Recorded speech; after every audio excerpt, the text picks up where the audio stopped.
It's always wonderful to look back at a film and go, wow, that's a good movie. Yes.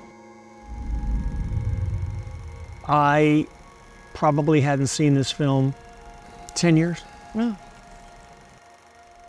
And movies sometimes that have a lot of success and heat when they come out, and then you look at them 15, 20 years later and you're like, oh, not so great. I think this movie holds up, and I think that it will hold up not just for the performances, but for the technical elements that Steven Soderbergh put in there. It's a film class.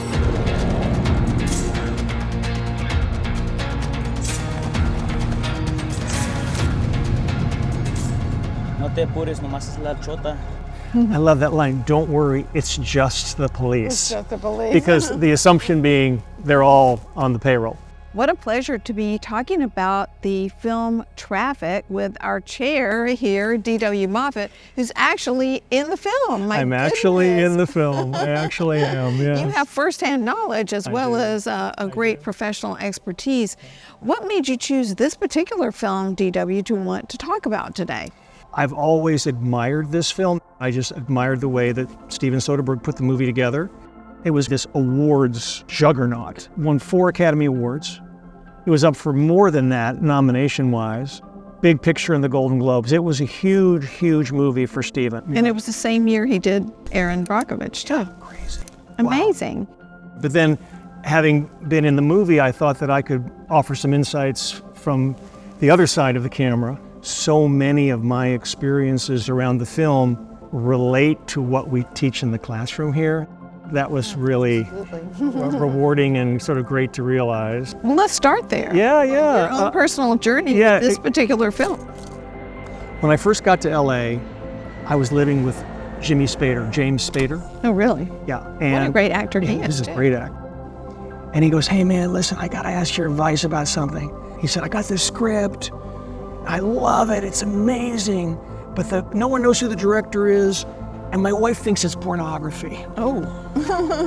And I said, what are you talking about? And it was Sex, Lies, and Videotape. Steven had this amazing sort of arrival in Hollywood with Sex, Lies, and Videotape. The success of Sex, Lies, and Videotape put Sundance on the map in terms of a deal-making nexus, in terms of like a movie made for nothing, selling for a lot of money, and then making a lot of money. And then he'd done a couple of movies that sort of kind of went sideways. Before I got the call to audition, I'd heard about Traffic. Everyone was talking about this being his big comeback movie. Soderbergh is making this crazy movie. But what I heard about was the cast that was signing on to it. I heard that it was Michael Douglas. I heard that it was Catherine Zeta-Jones. I heard that it was, Dennis Quaid. I heard Luis Guzman, Don Cheadle. I heard all these people are signing. Our friend Clifford. Our friend Clifford is in it. Our friend Topher Grace is in it. And I'd heard about all this. But then sort of time went on and it was like, okay, I hope they make a good movie. It was a rainy Friday, which is very rare in LA, to be raining ever. It's 5 o'clock in the afternoon, and I get a phone call. Someone from the casting office says, hey, they want you to go over and read for a part in Traffic. And I go, okay, great. When? Now.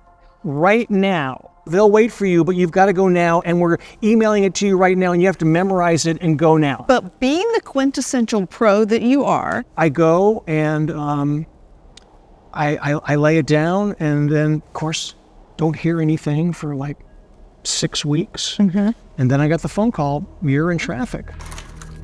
Steven is known for being an incredibly efficient filmmaker.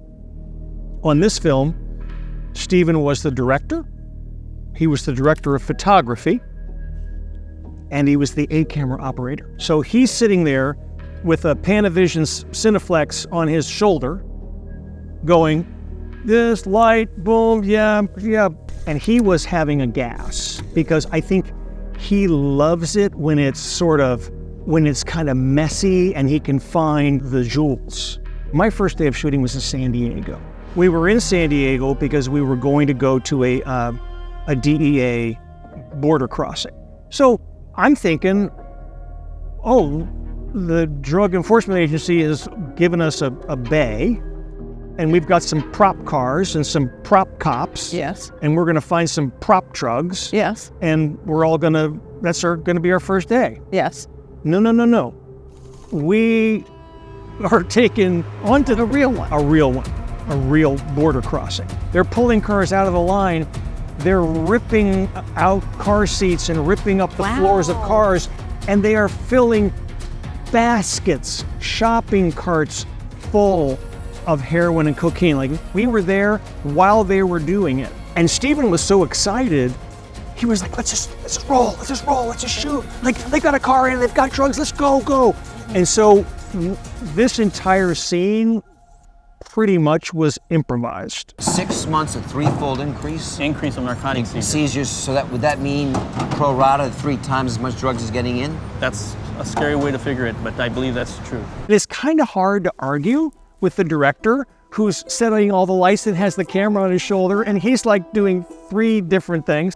And it turned out great. His total dedication to the process was so infectious.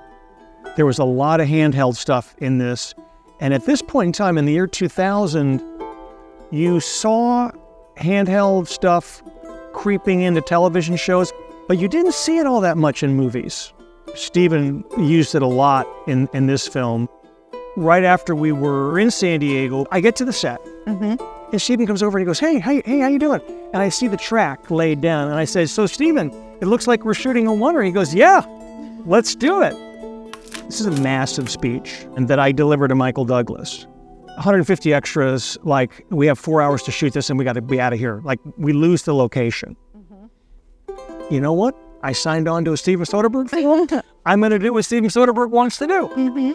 And then I said to him, anything you want to talk about in terms of my interpretation? He goes, well, just like the audition. Now, over the course of the next few weeks, if you allow me, I will bring you up to speed on an incredible array of issues, the most important of which being, in my opinion, Mexico. He shot it twice because we were shooting on film, 2 lens sizes. In the one size, cut print, second size, cut print, that was it. And at the end of the run, Michael Douglas looks at me and goes, hey, man, you're off book. I said, yes, sir, I am. When I was thinking about the film, I was thinking about what are the things that sort of have stuck with me over time. And one of them was Soderbergh saying, just like the audition. When you're auditioning, you're working. It's not a throwaway. It's not a throwaway. It's not a, oh, maybe I'll try this, and if I get the job, I'll really polish it. When you audition, you should go in that room ready to shoot the film. It's really important, I think, if you're going to look at this film and how seminal it was, Stephen threw down hard on using camera filters.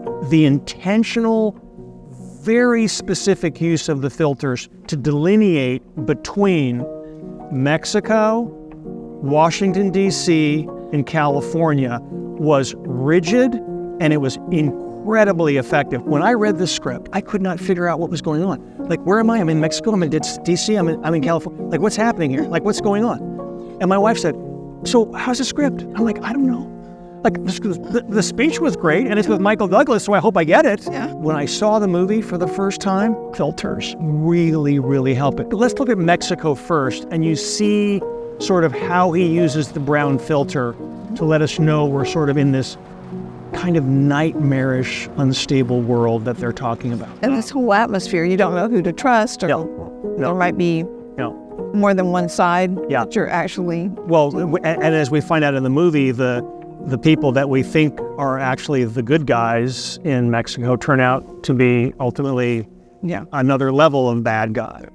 The next world that we have after Mexico is DC, which is the heavy blue filter. You feel the weight of the government that can't move fast enough to do anything, the suffocation of bureaucracy. Kind of cynical that blue is considered like a color of trust. I also think it was interesting in that scene, he brings up his daughter. Yes. Because his daughter's journey with addiction becomes a huge part of this film.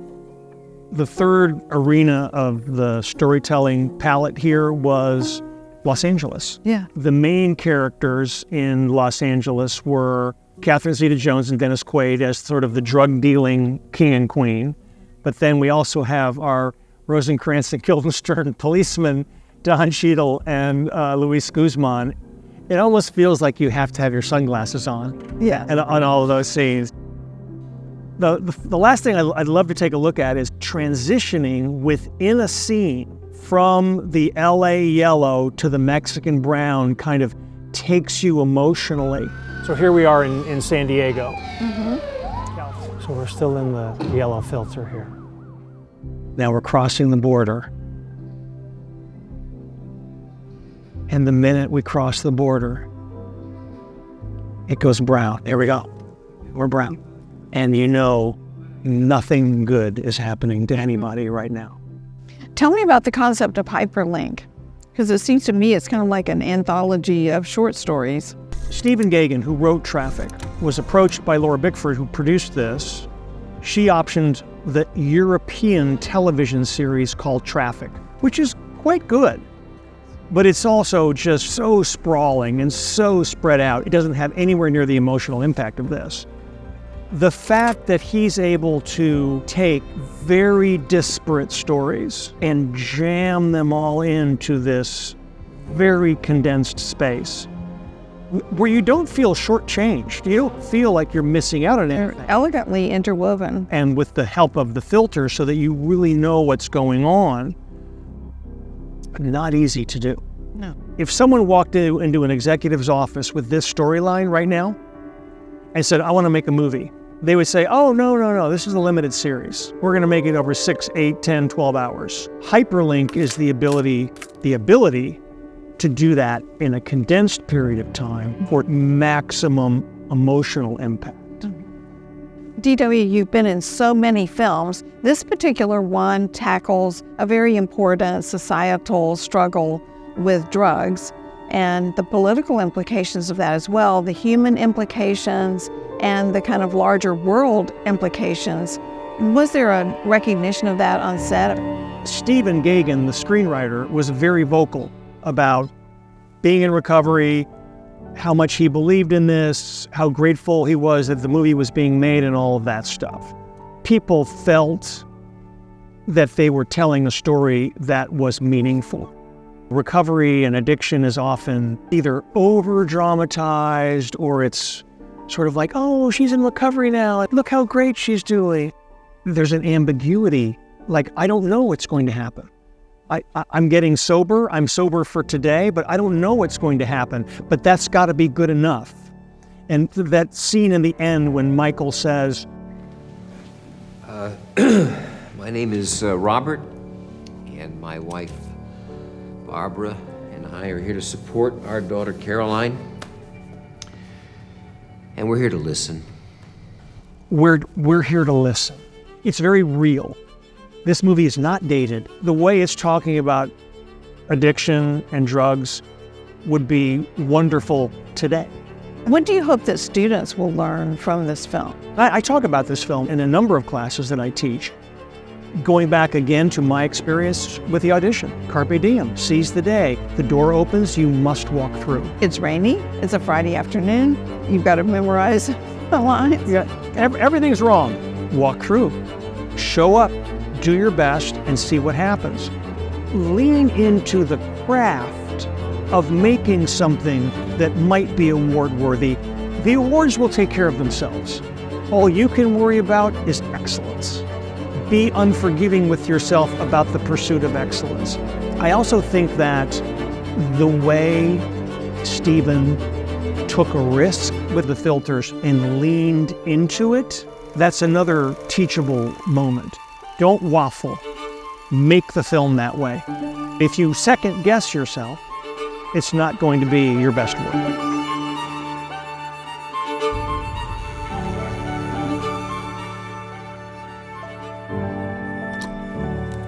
For all of you watching, keep the conversation going in the comments, and I'll see you next time.